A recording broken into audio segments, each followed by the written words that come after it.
आमदार रोहित पवार आपल्या सोबत आहे। सावधान न्यू आका इन मेकिंग असं तुम्ही म्हणताय, हॅशटॅग गुंडाराजाचा काय अर्थ काढावा आणि आका नेमकं कोण आहे? सीएम वरती थेट निशाणा साधताय तुम्ही असं म्हणावं? गोपीचंद न्यू आका म्हणजे गोपीचंद पडळकर, त्यांचे बॉस हे आका आहेत असं मी म्हणणार नाही, ते मोठे नेते आहेत। पण देवेंद्र फडणवीस साहेबांनी या नवीन आकाला काय केले आत्तापर्यंत, तर त्याला पाठराखण केले।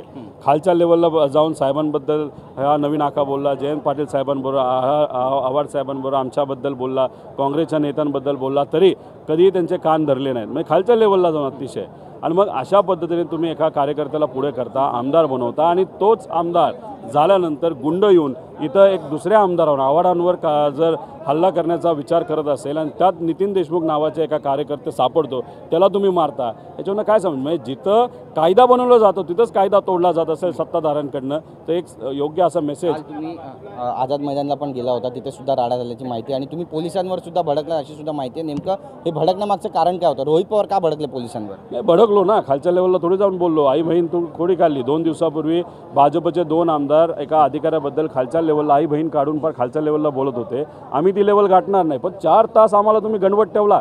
आता 2 आमदार आणि त्यात एक माजी मंत्री, याला जर तुम्ही 4 तास फक्त फिरवत ठेवला, तर गरीब व्यक्ती जेव्हा न्याय मागायला येणार आहे तेव्हा तुम्ही त्यांना न्याय कधी देणार आहात?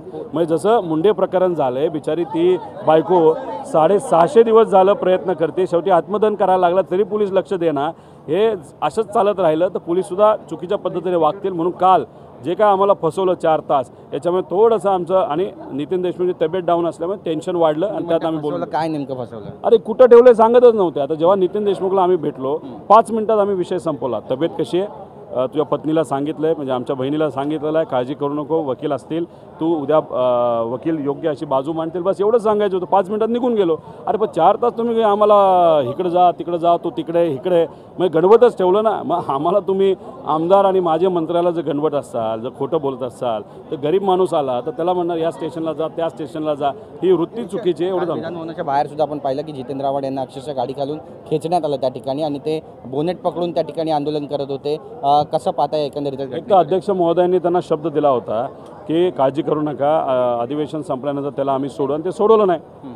मग याच्यावरून कुठंतरी ते वादावादी झाली, चिडाचिडी झाली, आणि त्यात तो विषय त्या ठिकाणी झाला। विरोधक म्हणून आता तुमची पुढची भूमिका काय असणार आहे? कारण राजीनाम्याची मागणी केली जाते आणि योग्य ती कारवाई व्हायला पाहिजे, आमदार म्हणून भीती वाटते असं सुद्धा आमदार म्हणतात। जिथं कायदा बनवला जातो तिथं जर कायदा तोडला जात असेल तर लोकांना सुद्धा एक संदेश देण्याची जरूरत आहे। तो संदेश योग्य पद्धतीने सरकारने द्यावा, एवढंच या ठिकाणी आम्ही विनंती करतो। धन्यवाद आमची बातचीत केल्याबद्दल। कॅमेरा पर्सन खंडुराजचा गिरीश गायकवाड, TV9 मराठी, मुंबई।